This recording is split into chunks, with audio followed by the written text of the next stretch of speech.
pessoal, nós estamos aqui na terceira edição do Comex Tech Forum, evento que reúne aí profissionais da cadeia de logística e de comércio exterior. Esse evento, ele está especial porque tem batido recorde de público aí, né, das 3 edições e está reunindo uma série de eh, profissionais, né, da área e tem sido trocas muito ricas aqui. E hoje nós estamos aqui com a Dulce Queiroz, que é gerente de Supply Chain na Stellantis. Dulce, seja bem-vinda, né, ao nosso podcast, seja bem-vinda ao Comex Tech Forum. A gente agradece aí pela tua disponibilidade, pela tua participação. E você pode se apresentar, falar um pouquinho sobre você, sobre a tua trajetória profissional. Obrigada pelo convite, é um prazer estar aqui. Meu nome é Dulce Queiroz, eu tenho mais ou menos 15 anos que trabalho no mercado de supply chain, de logística internacional, nacional. Comecei minha carreira na siderurgia, passei por energia eólica e atualmente sou gerente de supply chain, responsável por toda a parte de movimentação de peças e veículos nacional e importado na Stellantis, né. A Stellantis é um grupo líder de mercado, que tem marcas aí icônicas e conhecidas dos clientes, né, como Fiat, Jeep, Peugeot, Citroën, Ram. E a gente aí está sempre buscando inovações, qualidade e tecnologia para o nosso produto. Tanto é que, recentemente, foi anunciado o maior investimento no setor automotivo da região, né? A Stellantis está fazendo investimento de 32 bilhões na nossa região durante o período de 2025 até 2030, focada aí na questão de tecnologia de powertrain, que é toda a parte de motorização, e também na parte de modelos e veículos elétricos e biohíbridos. Excelente. E, ó, o setor automotivo é o setor que é responsável pela frase icônica que a gente usa aqui no setor, que é: "A fábrica não pode parar", não é isso? Né, se tem um setor que é responsável aí, né, que acho que idealizou, foi daí que surgiu isso, né. Recentemente eu estava visitando também um chão de fábrica e, curiosamente, né, o que espantou a gente é que parte da operação, ela de fato estava parada por alguns atrasos, né, e naquela ocasião eram atrasos relacionados a questões climáticas. E, enfim, acho que isso nos traz aqui a reflexão e eu queria que você, compartilhasse com a gente, Dulce, um pouco sobre os desafios, né, da cadeia de suprimentos no setor automotivo, porque, como a gente fala de muitas partes e peças, são muitos detalhes, né, que compõem toda essa estrutura, entende-se aí que talvez para vocês esse desafio ele seja ainda mais complexo, vamos dizer assim. A indústria automotiva tem uma cadeia de supply chain extremamente complexa, né. A gente recebe inúmeros POs, pedidos, e precisa de sistemas, muito bem integrados, interligados, sinergia, para fazer que tudo funcione da melhor forma possível. Por exemplo, a gente utiliza a ferramenta de EDI. Uhum. O EDI é o envio da programação para os fornecedores, né, cada planta tem a sua própria dinâmica de tempo e etcétera. Mas, por exemplo, no nosso caso, a gente viu uma programação para o fornecedor semanal, que ele vai receber ali a demanda que ele precisa de me entregar para a produção. Caso a gente tenha qualquer tipo de desvio nesse envio, ou que a informação não faça a interface correta, aí realmente começa a correria. Então, pode ser que esse não envio dessa interface me gere custos extras, porque eu vou ter que acelerar em algum momento o processo da cadeia, ou pode me dar um prejuízo ainda maior, que seria realmente a parada de linha, né. Então, assim, por isso que para enfrentar esse desafio diário, que fazer toda essa gestão, a gente está sempre investindo em tecnologia de sistemas e que tenham uma interface cada vez mais integrada entre o fornecedor, todos da cadeia, na verdade, o fornecedor, os players logísticos e a própria planta, para garantir a segurança da produção. E esse relacionamento com o fornecedor, por conta da diversidade de produtos e também acredito, né, que pela diversidade, inclusive, de fornecedores e de origens, né, diferentes aí, talvez é o que torne tudo mais difícil de gerenciar, né. E quando você comenta que o maior risco, né, é evitar ali a parada de linha, acontece de, eventualmente, se você está utilizando um determinado tipo de modal, você no meio do caminho tentar precisar, né, interceptar essa operação, fazer uma rota alternativa que aí eu imagino é que onde os custos eles também possam, os custos maiores, né, eles possam estar presentes? Isso. A cadeia ela é global, né. A gente dentro da automobilística tem a questão de ter os tiers 1, que é quem abastece diretamente, a gente tem também os tiers Ns, que é quem abastece com matéria-prima e subcomponentes para o tier 1. E a gente está sempre muito próximo do fornecedor, né. Então, assim, você fazer o acompanhamento dia a dia dessa cadeia inteira que é globalizada, porque nós estamos falando exatamente disso, são fornecedores em diferentes lugares no mundo, fuso horários, legislações, questões ambientais e logísticas totalmente diferentes. Você conseguir ter a visão do início ao fim é o grande desafio nosso da supply chain. Por isso, a gente está sempre realmente nessa questão da tecnologia, buscando essa comunicação muito próxima. A gente precisa ter um relacionamento muito próximo para entender as necessidades, as adversidades que existem e tentar minimizar o máximo possível o impacto. Perfeito.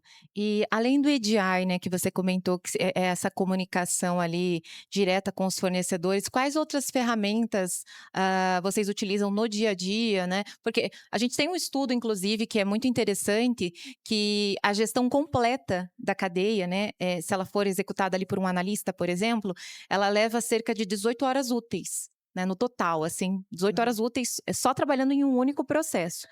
E, em média, esses analistas, eles utilizam cerca de 5 ferramentas diferentes. Isso é estudo que a gente faz aí no mercado mesmo, né, no dia a dia. Para além do EDI, né, quais são as outras ferramentas, né, o uso de e-mail, porque apesar de a gente estar falando muito sobre comunicação integrada, percebe-se no mercado que algumas práticas antigas, elas seguem, presentes até hoje e a sensação que se tem é que elas estão longe de serem vamos dizer, abandonadas ou substituídas, muito pela questão, talvez do alto risco, né. Porque, assim, você constrói um processo de seja ele de, sistema integrado, seja através de EDI, seja, estabelecendo alguns padrões com fornecedores que eventualmente você já tem um pouco mais de relacionamento há mais tempo. Então, assim, quais outras ferramentas, né, ou como é que isso funciona ali no dia a dia, né, em termos de tecnologia? O EDI é o envio da programação, a gente utiliza muito, claro, Teams, reuniões diárias, semanais, tem alguns outros dashboards e KPIs internos, BIs, que a gente faz realmente para estar acompanhando o nível de serviço e o dia a dia de cada fornecedor. Uhum. É. Mas no final, a comunicação transparente, ágil e clara é o que faz toda a diferença. E Uhum. ter essa parceria com o fornecedor muito próxima é o que nos ajuda e permite ter essa agilidade de reação. Hum. Porque, como você comentou, eu estive numa fábrica e por uma situação climática, enfim, teve um problema. Isso faz parte do nosso dia a dia. Uhum. Nosso dia a dia nunca vai ser igual um ao outro, quem está na área do comércio exterior, da logística. Eh, então, você tem um relacionamento próximo, um relacionamento muito claro com o seu fornecedor, ele vai inclusive te suportar, ele vai se preparar e vai estar ciente das suas necessidades. Então, acontece isso com frequência. Por exemplo, teve um atraso de navio, quando a gente identifica, e aí através de ferramentas que existem no mercado de acompanhamento de tracking, do próprio navio, das nossas cargas, etc., a gente precisa de tomar a decisão se a gente segue fazendo um aéreo, Uhum. por exemplo, ou se a gente vai fazer algum tipo de mudança de variação interna na planta, de forma que não tenha um impacto financeiro tão alto. Então você tem que avaliar 360, É. porque as situações, os fatores externos vão acontecer, né. Além do que acontece dentro da planta, dentro dos Uhum. fornecedores, tem os fatores externos ambientais, políticos, etc, que a gente logísticos que a gente não controla. Então, no final do dia, a gente tem que fazer uma avaliação 360 de todo o custo, todo o impacto para tomada de decisão se a gente segue com, por exemplo, com frete aéreo, com uma mudança de mix, qual que vai ser a melhor estratégia a ser adotada. Quando a gente está falando de produto que vai ser liberado para o mercado, eu queria que a gente tentasse explanar um pouco melhor, assim, a questão do atraso lá na ponta, né, porque a gente fala da cadeia dela do começo ao fim. E geralmente quando a gente está falando da estrutura interna, a gente tem, isso tudo muito claro, do tipo: vai parar a linha de produção, a gente vai precisar rever a escala, né, de quem vem trabalhar e de quem não vem, isso olhando o cenário prático, né.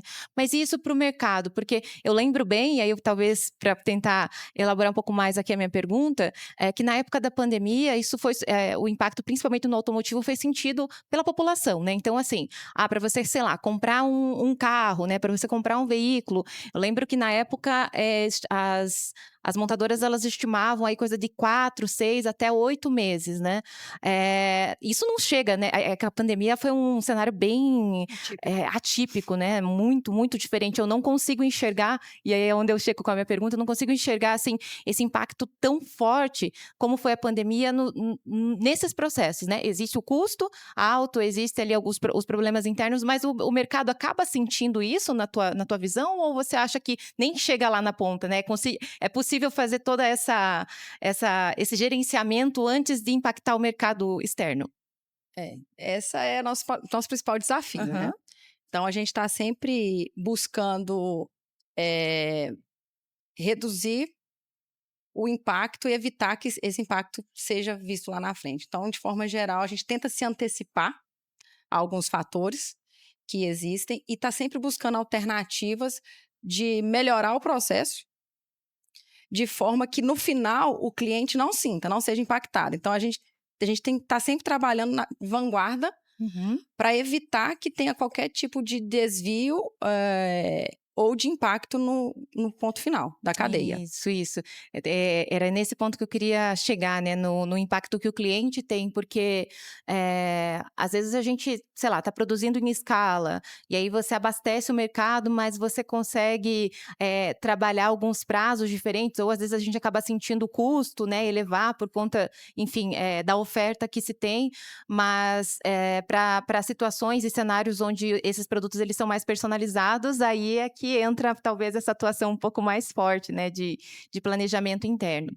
E voltando um pouquinho ali para a questão do relacionamento com fornecedores, Dulce, eh, essa questão de, conseguir balancear custo, balancear o relacionamento, eu falo muito, né, sobre com clientes, né, com as empresas mesmo de diferentes segmentos, o quanto é desafiador você ter um relacionamento azeitado ali com o fornecedor, né. É como se você tivesse que medir a saúde daquele fornecedor, a performance desse fornecedor. Como é que é isso, assim? Porque, você costuma, né, dentro do processo que vocês atuam, ter fornecedores já de longa data, aqueles que eventualmente já se adequaram ao processo? Porque você comentou aqui sobre a questão até de legislação, as questões ambientais, né. Às vezes, a quem está enviando a mercadoria de um determinado ponto de origem precisa se atentar à legislação local aqui, né, dado algumas especificações. Existe muita rotatividade desses fornecedores? É fácil de trabalhar? Como é que funciona esse relacionamento? Na indústria automotiva, onde a competição é muito grande e a competitividade de custo, é importante a gente desenvolver parcerias que são estratégicas e de longo prazo. Uhum, O nosso foco é sempre manter um alto padrão de qualidade dos produtos. E qualidade custa dinheiro. uhum, E é muito difícil você conseguir equilibrar esses 3 pilares, que seria confiabilidade, custo e qualidade, uhum, né. Então, assim, diferente de outros segmentos, por exemplo, como mineração, siderurgia, até mesmo óleo e gás, que tem uma margem ampla, uhum, a automotiva não é tão assim. aham. Então a gente precisa de ser muito competitivo Sim. e ainda assim conseguir garantir a qualidade. Então quando a gente está falando de custo, eu não tô falando, não pode ser simplório e falar simplesmente do custo, porque se a gente tem um fornecedor que vai trazer algum tipo de problema de refúgio, de qualidade, etcétera, vai ser muito pior, Uhum. né. Então, assim, Porque isso pode impactar toda a tua minha produção, né, cadeia, não é? exato. Aham. Então, eu acho que o maior desafio que existe hoje, não só para supply, mas para supply chain junto com compras, é conseguir realmente achar esse equilíbrio. Uhum, Você precisa achar esse equilíbrio entre esses 3 fatores, uhum, né. E assim, lá na Stellantis, de forma geral, a gente faz alguns benchmarks, a gente incentiva os fornecedores a trazer novas tecnologias, inovações, de forma a conseguir atingir esse equilíbrio. uhum. É importante, porque eu pergunto, né, a gente pergunta muito sobre essa construção da relação, justamente por esse ponto, né. Existe naturalmente, né, pra escolha de um fornecedor, os estudos, como você mencionou, mas ao longo do tempo, né, e historicamente pode acontecer, olha, o fornecedor X, ele tinha uma qualidade, eh que passou no teste, vamos dizer assim, né, na hora de fechar o contrato ali ela funcionava e começou a decair, né. E aí em que momento que isso é percebido, né, o quanto que isso pode atrapalhar realmente o processo como um todo, e eu imagino que seja realmente aí um dos maiores desafios, porque quando a gente fala de visibilidade, de controlar assim, os cenários, os imprevistos e tudo mais, aqui na Log a gente tem essa frase, né, que todo mundo está resolvendo o problema de alguma forma, né. De algum jeito a gente dá, né, as empresas elas dão para resolver a questão de visibilidade, a questão de, replanejamento, né, os times, as equipes, elas estão muito ali porque depende do ser humano, né, depende de quem está ali, como você comentou no início, depende muito da comunicação clara e assertiva. Mas a partir do momento que você estabelece essa relação, né, comercial, e esse fornecedor ele assume esse compromisso com você, né, ele passa a fazer parte do teu produto final, né, da qualidade que compõe todo o teu produto. E talvez, esse seja talvez o maior ponto, né, em que momento que eu tenho que rever o meu processo, porque esse fornecedor não está atendendo mais, não vou mais conseguir dar andamento, né. Tem um exemplo, né, de uma outra empresa que comenta que: "Olha, quando aquele fornecedor ele está deixando de atender os mínimos requisitos, né, os pré-requisitos básicos ali, é a hora de realmente encerrar, né, aquela parceria e eventualmente ir para outras, né. Então acho que essa carteira e como você bem disse, né, dentro do automotivo, dado as particularidades dos produtos que acabam precisando, ser importados, serem comprados, talvez seja o ponto de maior desafio realmente, né, equilibrar essa trilogia aí do custo com a qualidade, né, e com o tempo também.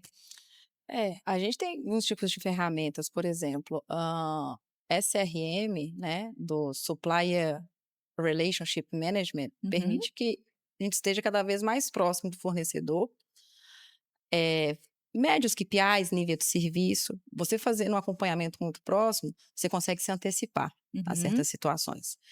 E, por exemplo, ele pode ter sido um fornecedor, como você comentou, que sempre teve uma estabilidade, mas talvez ele está passando naquele momento por alguma crise de mão de obra ou de matéria-prima. Então é nosso papel de estar próximo e fazendo tendo essa relação muito próxima, a gente consegue atuar de forma até proativa e suportando. uhum. Não é só, medir, ou auditar o fornecedor, Binário, né, tá bom ou tá ruim, não é faz isso, né? parte também do nosso papel suportar, Uhum. porque no final do dia, ele é essencial para a entrega do meu produto com qualidade, no tempo certo, superando as expectativas do cliente. É. Esse, no final do dia, é o resultado que todo mundo espera.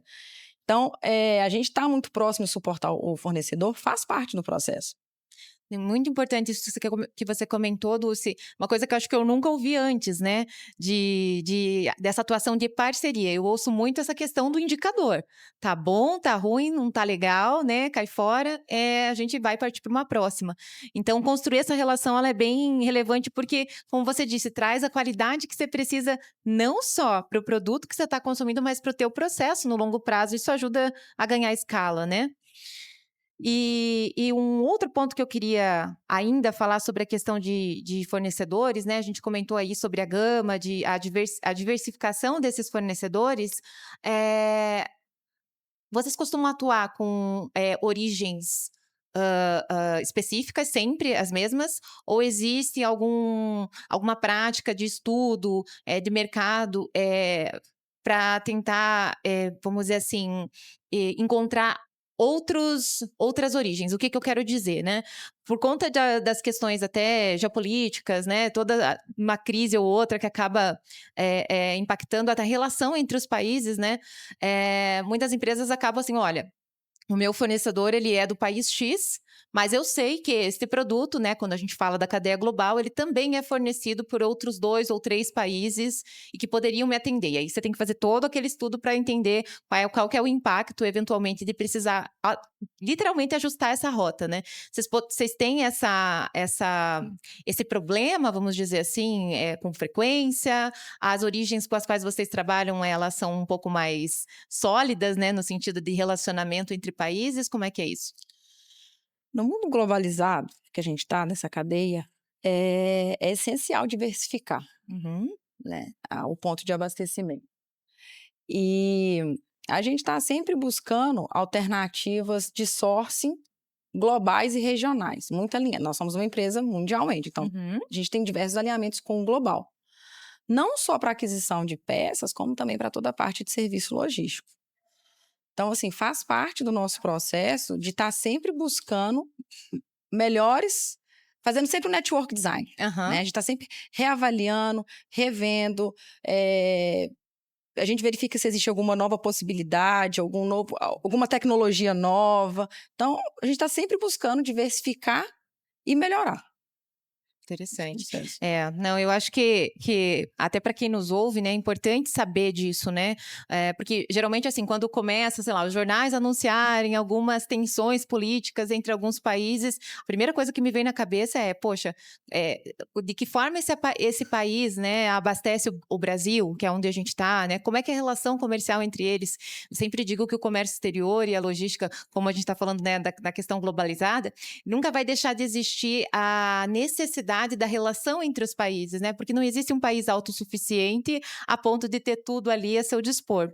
Então é bem importante, até para a gente, enfim, fechar aqui essa construção, né, do que a gente falou até o momento, sobre essas alternativas, né? E aí você trouxe até essa questão de não só buscar novos mercados e novos fornecedores e estar trabalhando realmente nesse processo, mas também buscando novas tecnologias, né, Dulce, que é talvez aí o ponto-chave, porque o mundo está daqui para frente, né? A gente vê tanta coisa. Hoje, mesmo aqui durante as palestras, a gente ouviu dizer que existe essa, vamos dizer assim, a insegurança, né, de às vezes abrir aquele processo que está ali, está sólido, né, você já consegue estruturar com base no que foi construído, mas se a gente não olha para frente, não olha para ver o que tem de novo no mercado e como isso pode impactar o negócio, você para no tempo, né?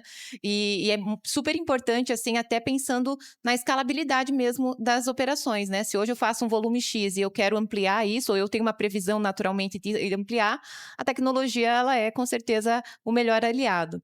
Dulce, eu quero te agradecer, né, por esse papo. Tenho certeza que isso vai ser bem esclarecedor para quem nos ouve, né? Esse assunto é um assunto que eu adoro discutir, porque para cada negócio diferente, por mais que a gente fale sobre os mesmos processos, é globalizado, né? A relação entre países, o controle. Eu acho que cada empresa, cada segmento ali consegue estruturar de uma forma que a gente não via, né? Você tem as particularidades, uma forma de pensar que realmente faz com que o teu negócio ele realmente seja diferente, né? Então eu quero te agradecer, acho que foi um papo incrível, vai ser muito enriquecedor para quem nos ouve, e vou deixar o espaço aqui para você também agradecer quem nos ouve aí, né? Obrigada, queria agradecer pelo convite para participar do podcast e também aqui do Comex Tech. Espero que tenha passado um pouco aí da minha experiência, compartilhar um pouco. E assim, como um ponto final, né, falando sobre a supply chain, esse Uhum, belo mundo da supply chain, né, uhum, como digamos assim. A supply chain, na sua essência, ela é muito mais do que só uma logística. Muitas vezes, para as pessoas que não conhecem, a gente acaba falando que é logística para ficar sim. mais fácil. Isso, para facilitar. Não, eu trabalho com logística, pronto. Mas a supply chain vai muito além disso, né? Então, a supply chain tem a parte da logística realmente, que é todo o desafio da logística nacional, internacional, e com isso vem todas as interfaces de aduana, de transporte, etc. Tem também toda a parte de previsão de demanda. A gente precisa de estar atento às demandas, reagir, lógico que alinhado com custo financeiro e market share, Uhum. E por último, não menos importante, claro que toda a parte de preparação da cadeia de fornecedores, porque por isso do relacionamento muito próximo. Não adianta nada a gente ter um plano de produção altíssimo ou um super plano fora, né, da curva de incrementos, etc., se a cadeia não acompanha. Então, por isso a importância de estar muito próximo de fornecedor, para que a cadeia acompanhe o processo de industrialização. Perfeito, perfeito. Olha, excelentes dicas aí para quem nos escuta. Para você que acompanhou esse episódio conosco, meu muito obrigada. E convido vocês a continuarem acompanhando as redes sociais aí da Logcomex para ficar sabendo das novidades aí dos nossos produtos, dos nossos convidados também. Muito obrigada, Dulce. Até a Obrigada a próxima. você.